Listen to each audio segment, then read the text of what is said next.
The ICF Canoe Sprint World Championships are brought to you by the Province of Ontario,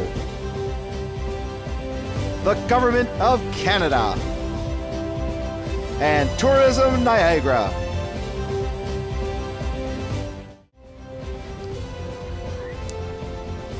Welcome back to Canoe Niagara 2013. Up next is the K2 Junior Men's 1,000-meter Heat 2.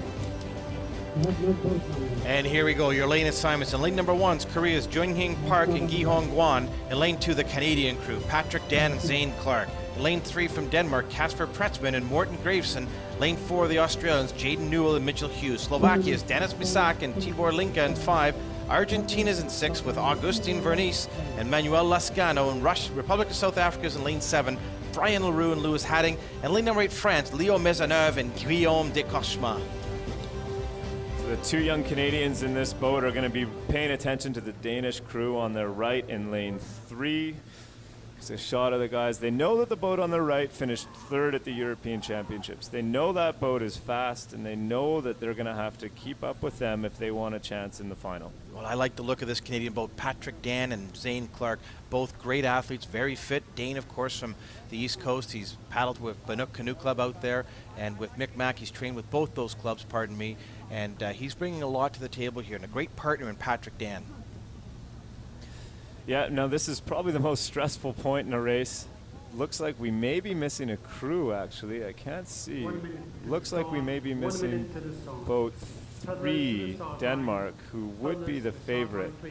Impossible to tell now because there's one of the official boats in the way. Oh, no, Denmark is there. They're just hidden behind the official boat. So that red flag means that there's going to be a slight delay. Denmark was actually missing their number. Well, look at that Danish crew, too, in their white jersey and the white boat. Good-looking crew getting ready for the start of this race. They're going to be fast. They're fit. I like the look of Slovakia's Misak and Linka. The French boat, Maisonneuve and de Cauchemar. Canada's in tough here. First boat to the final, but 2 through 7 to the semis. So you want to be in the top 8 of this race in order to advance. Here again is a look at your athletes. So pay attention to Canada in lane 2, of course. Lane 3 is going to be strong. Australia is always strong. They have an excellent men's program. And here is the start.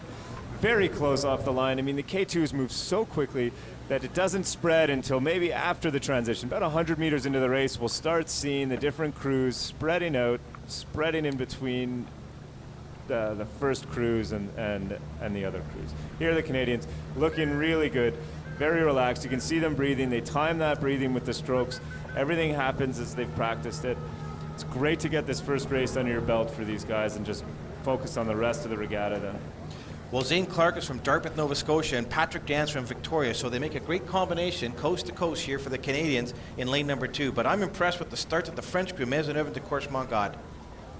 Yeah, it's going to be too close to call for a while. I mean, all these boats just fly off that line. Looking now, pay attention to the Danish crew on the right of the Canadians. White boat, white tops. Looking very relaxed. Nice connection. Smooth boat, very smooth boat. Perfectly in sync. And I'm sure that's why they came in 3rd at the European Championships. So they're going to be a great test for our Canadians. We'll know if we're close to these guys that we have a chance come the final. Oh, a brilliant race here by Dan and Clark as they set things up here, moving up to the 500-meter mark, Tom. You can see their stroke rate, and they're starting to use their legs as they tire. Yeah, it's so important. It's a full-body sport. Many people think paddling is just upper body, but it is full body. The key connection right between the waist.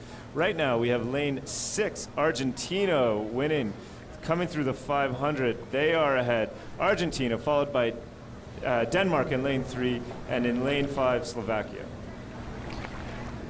Well, this is Augustin Vernice from Argentina. We saw him earlier in the day in the K1 race. He had a real good race in his K1 race. No surprise that he's in the lead in the K2, but right beside him in lane 5, looks like Slovakia is really starting to pick things up. And Denmark in lane 3 just sent a quick message. Many 1,000-meter races, something's going to happen at the 500. That's the midway point. Every race plan, something happens within 100 meters of the 500. You always know it is. You have to go at that point. Often people will look at a 1,000-meter race as you do a start and you do a 500-meter race, and then at the 500 meters you do another start and another 500-meter race. It is a brutal event, and in these boats like the K2, you have no hope if you try to pace too much. You have to go at that midpoint. You have to fight. Oftentimes you'll be seeing stars at the 500, and you have no choice but to fight for it. Coming into the 200 meter, Denmark ahead by a boat, followed closely by lane 7, and then Slovakia in lane 5. Yeah, and the white boat with the two blonde-haired kids paddling out in front are from Denmark.